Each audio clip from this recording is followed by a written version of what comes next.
Okay, we're bringing you Battle of Champions live from Adelaide in Australia, and we've had to slightly move our location because it started to drizzle. It has been raining on and off this evening on the eve of that big India versus England semi-final. But before you start fretting over, get worried about the weather conditions, let me lay all those fears to rest.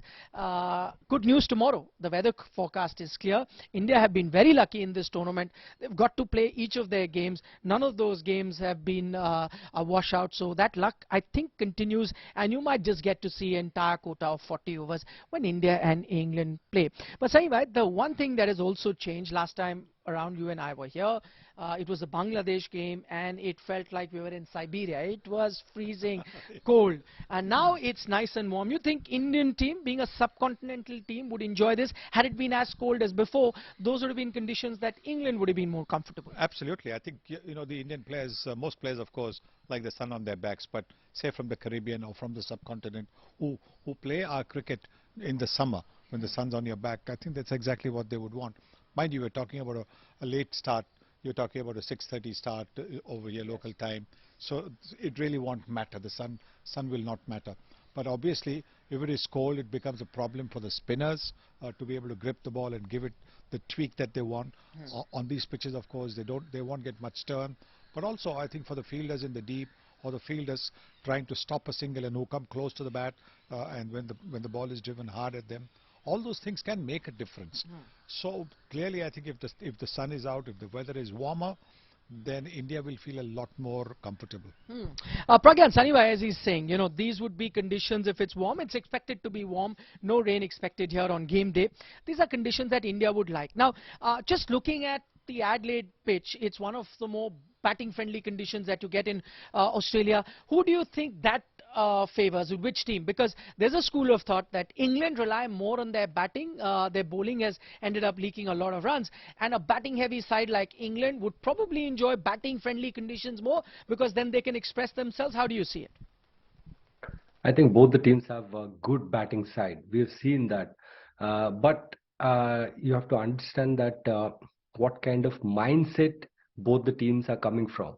When you look at England, they were a little on and off when you talk about their recent form. But at the same time, India, even though they had few challenges, every time they had one or two guys delivering consistently. So that is the difference. That is what Josh Butler will be keeping a very close eye on, because they know that India has those strong middle order batsmen who can change the game.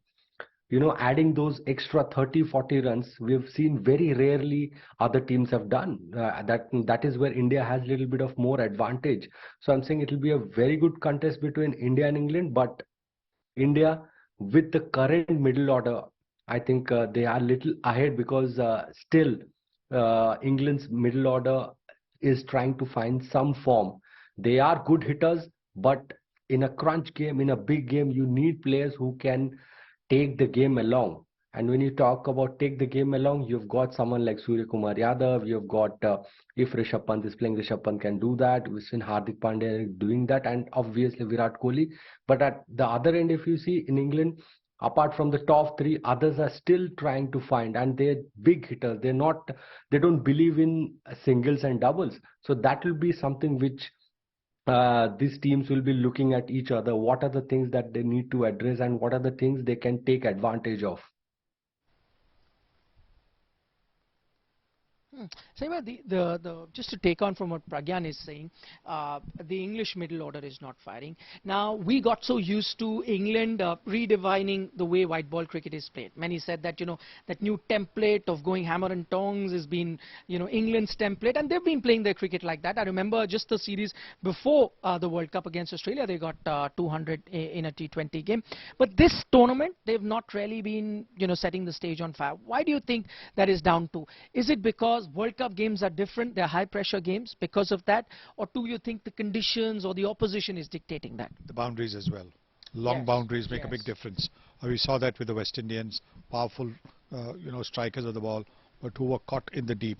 You also got to take into account I know you can get carried away in a T20 game because you have to try and score off every ball. You try and score maximum of every ball. But you also got to see which way the wind is blowing. Sometimes when you're hitting into the wind, the ball doesn't quite go as far as you would want because the wind over here, the strength of the wind is quite hard. And when the West Indies were playing in Hobart, open ground, not stands. Stands can sometimes cut the wind down to a great extent. But all these things are are issues that captains have to think about. Who is going to bowl the final over? Who's going to be, you've got to bowl the final over with the wind so that the batsmen are hitting into the wind. So the ball might not go for a six, might be caught in the deep. Those are the kind of things that you've got to see when you begin, even you're defending a thing. And what has happened with England is they've also tried to go, the guys like Livingston, etc., have tried to go hammer and tongs from the first ball. At the international level, in a warm-up game, it's fine. In a bilateral series, it's fine. In a multi-country event, for some reason, the tension is that much more.